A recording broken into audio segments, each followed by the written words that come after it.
discussed international response to the humanitarian crisis arising from the insurgency in the northeastern region of the country. Vice President Yemi Osinbajo said this earlier today while receiving members of the One campaign led by the international rock star artist Bono and Africa's richest man, Alhaji Aliko Dangote, were at the presidential villa to discuss the possibilities of a global partnership to address the crisis through international advocacy. The Vice President, in a statement by his Senior Special Assistant Media and Publicity, said no matter how prepared a country could be, handling the kind of crisis in the Northeast with 2 million displaced people, including children, as a single country will be difficult.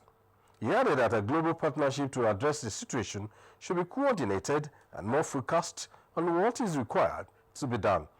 The Irish-born artist Bono, who said he has visited some of the IDPs, commended the social investment programs of the Buhari administration. The One Campaign is an advocacy organization with more than 7 million people around the world taking action to end extreme poverty and preventable diseases, especially in Africa. The education sector is on the path of radical change with the presentation of a new document tagged Education for Change, a ministerial strategic plan from 2016 to 2019. Minister of Education Adamu says the document will reposition the sector for Nigeria's prosperity and meet global competitiveness. Franca Uzomalua reports. Sector in the last few years has faced numerous challenges, from acute shortages of infrastructure and facilities in many public schools to unqualified and poorly motivated teachers. The task of revamping the sector has remained a big issue. The new document, Education for Change, is expected to play a central role in the philosophy of positive change. We are committed to strengthening all institutional structures, building on successful approaches, and creating innovative strategies to ensure the achievement of the targets of the plan. The 3-year strategic plan is built on 10 pillars. Among them are addressing the out-of-school children crisis, strengthening basic and secondary education, and tackling quality assurance and access to higher education. We in the House of Representatives will do all within our constitutional powers to support the production of a clean, implementable, quantifiable, measurable, and easy to evaluate strategy for the education sector. All of us would be conscious and truthful enough to know that for a long time, the education sector has been bastardized. And anybody interested in academics will appreciate what I'm saying without any political underscore. After a critical appraisal by educationists, the final document will be presented to the National Council on Education for approval. Franca Uzoma Olwa, NTA News.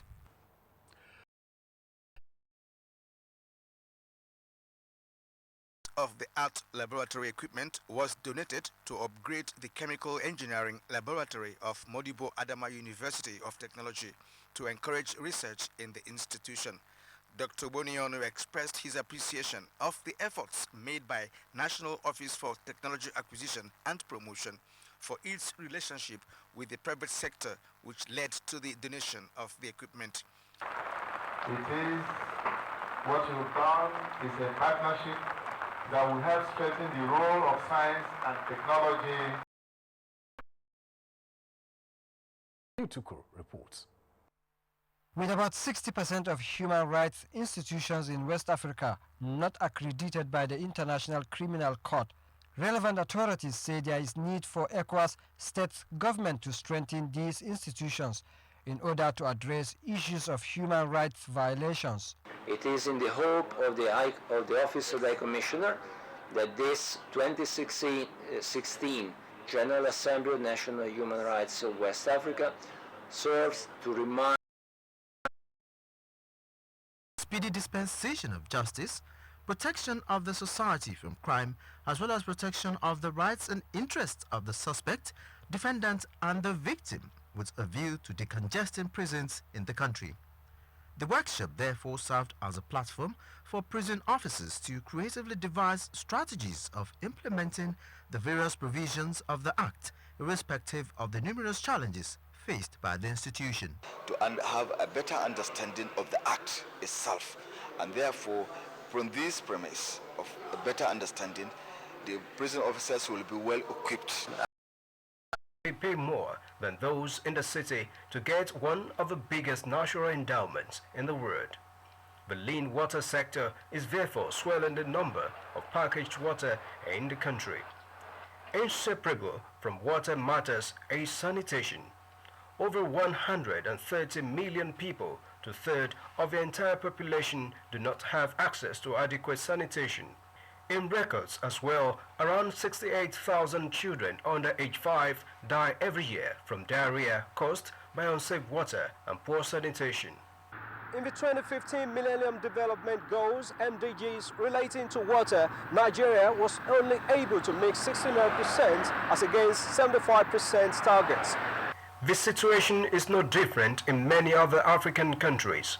In fact, Sub-Saharan Africa did not achieve the drinking water targets in 2015, but demonstrated a 20% gain in access to improved water sources. And in the Sustainable Development Goals, SDGs, the world has 100% targets of access to safe water and sanitation to meet before year 2030. Now to religious matters, Nigerians have been enjoined to eschew violence and coexist peacefully, as violence has no positive impact on the society. Lydia Bassi reports that this was during a visit of the spiritual father, Cherubim and Seraphim Movement Church Worldwide, Most Reverend Samuel Adefila Abidoye, to the Guruku Interfaith IDP camp in Nasarawa State. IDP camp in Nasarawa State has a population of 1,100 people, comprising 166 families.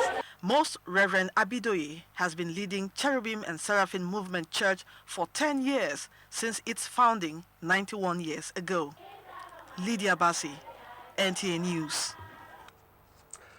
An uncompleted 4-story building located at Demola on Nakumaya Street, Gwarimpa district of Abuja, collapsed in the early hours of Monday.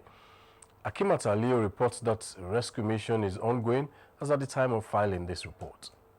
With the preliminary investigations, the building was still under construction when it collapsed, with 8 persons trapped and 6 rescued so far. A rescue team from NEMA, Civil Defense Police, Development Control and the military were on ground at the scene evacuating debris to recover the remaining 2 persons.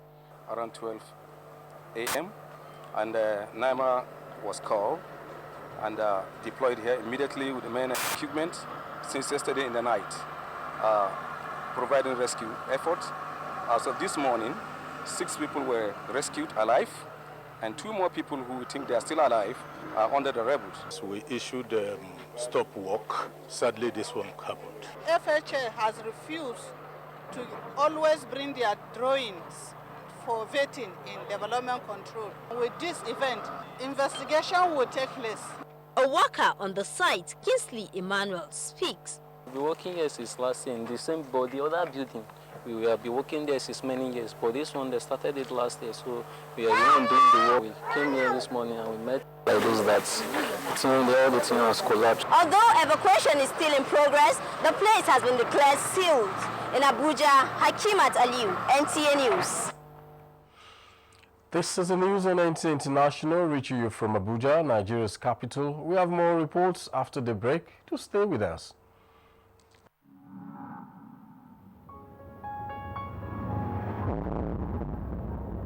We formed the APC from day one with the intention of changing the direction of Nigeria. We believe Nigeria is an African power and can be a major powerhouse in world affairs. But to do that, we need to change our direction. It can be done. This country cannot be written off. It can be done. And this country will still lead Africa. We're making steps, slow steps, moving on. I mean, it took the Americans 200+ years to get where they are. we're moving.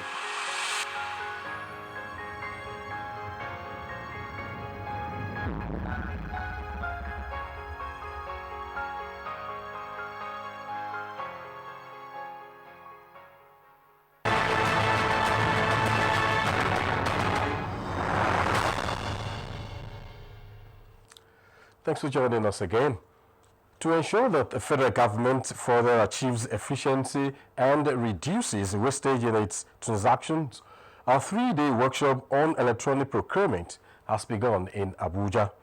Olayinka Ojo reports that the workshop organized by the Bureau of Public Procurement had in attendance representatives NTA News. And for stories from the financial sector, Chiazalam Ekie is standing by. Many thanks and welcome to this segment. We kickstart with developments from the currency markets. The Naira continues on a downward trend of 414 Naira to a dollar amid continued scarcity of forex in the country.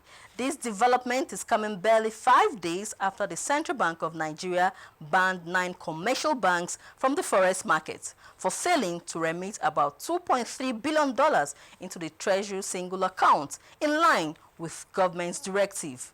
Forex dealers say the demand pressure on the dollar is mounted by pressure from travelers and school fees. Even before now, the CBN has always investigated banks to ensure that they follow the rules, especially for foreign currency and the general banking rules. Similarly, Nigeria is to sell 213 billion Naira treasury bills maturing between 91 days and 1 year on August 31st. The CBN says it will sell 45.85 billion Naira worth of the 91-day bills, 62 billion Naira of 182-day paper, and 105 billion of 1-year debt. Nigeria issues treasury bills to raise cash to fund government budget deficits and also help manage banking system liquidity. And finally, a quick check on transactions on the Nigerian stock markets.